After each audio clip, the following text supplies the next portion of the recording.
Panda dogs indeed are home to Hwange National Park, and the significance is that as a predator in this system, it's helping to shape the balance between prey, its habitat, and the viability of the ecosystem by removing sick animals, injured animals, which in turn helps to sustain the genetic viability of this ecosystem.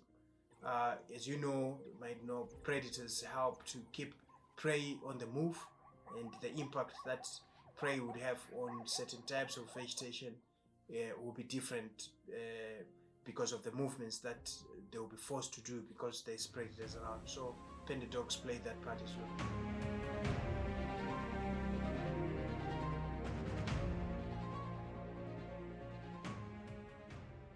They're mainly threatened from snares that are set by poachers who are looking for kudu and impala. They don't eat dogs, but they put these traps to catch dogs' prey. And also roadkills from negligent drivers on the highways, the Bulawayo Victoria Falls Highway, and also the one that goes into the park. We have seen significant roadkills that have happened there. Disease from canine distemper and rabies that is coming from the community's domestic dogs and stray dogs, and the interaction that they might have with these dogs causes the diseases to spill into the wild populations, and we've seen significant loss, and it remains a challenge going into the future.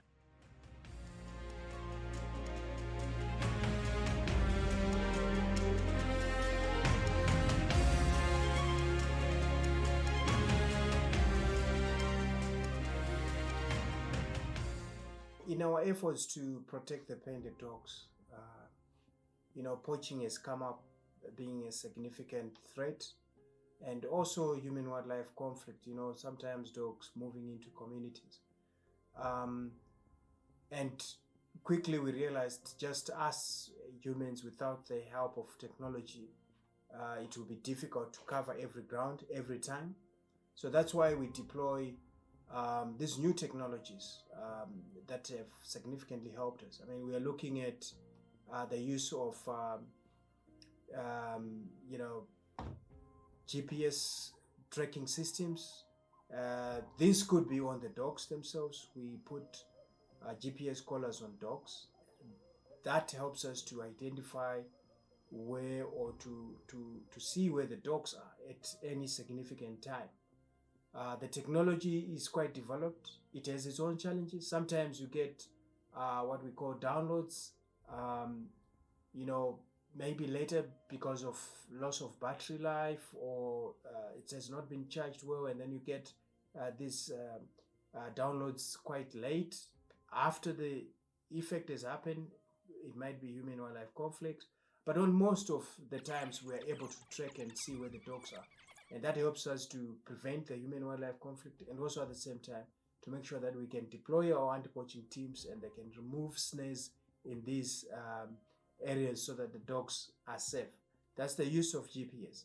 Connected to the GPS is also the smart system, which helps us to gather and collect the various data points that we want, which includes where we have picked snares, where our rangers are deployed, and we put this into this system, which helps us not only to store the information, but also to analyze it. Each time we want to query how our patrol efforts have been over a month or over the quarter, we are just going into the system and querying in that period, and then we can get the statistics as to where did we patrol, how many snares did we pick, and that helps us in planning our patrols in the future, which helps significantly in making sure that we keep the dogs safe. And the other technology that we have deployed out there, other than the GPS collars, other than the smart system that we are using, the VHF collars. VHF collars, just like GPS collars, helps us to see where the dogs are. But The difference is VHF collars, you have to go out there and get the frequency. You have to be in the vicinity of the collar to see it, of which the GPS collar, you can do that remotely from your office, on your phone or on your desktop, and you can see where the dogs are. So those are some of the technologies that we have deployed out there and we use to protect the painted dogs.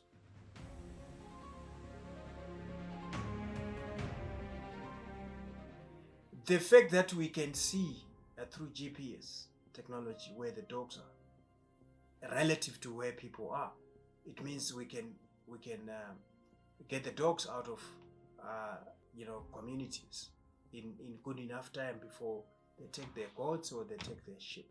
But I must put it on record that dogs are not known or are not synonymous to human-wildlife conflict in that nature where they are taking people's livestock.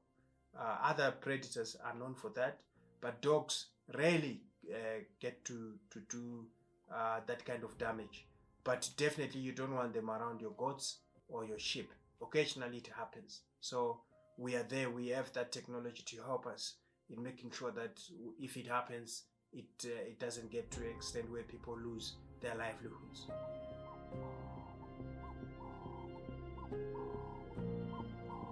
The next steps in securing the future for painted dogs is making sure that the next generation beyond us is one aware of how the issue of being stewards of the environment is key. If people don't care about the environment, then it means along it dogs will disappear. And many organizations, including us, are helping in educating the kids through various camps that they have this environmental consciousness that will help to secure, to have people in the future that know that the environment is important to them, including painted dogs. So in as far as how government and organizations and communities can work together, it's creating that environment where people can learn, awareness can happen, and also at the same time people can see benefit of having these animals around them. So tourism is important, community involvement, community engagement, issues of livelihoods in the communities that surround these parks, which is going to reduce to some extent the poaching that happens, is important. And this comes out of collaboration and conversations between communities and government entities like national parks and non-profit organizations that work in with some of these species like aspen dog conservation, and traditional leadership, which is key in inculcating the virtues, the values that people always had from the past. There was always care for wildlife, and people knew when to harvest, how to interact with wildlife, and we have lost some of those ways. If we can bring that through traditional leadership, I think the future will be bright for the environment and also significantly for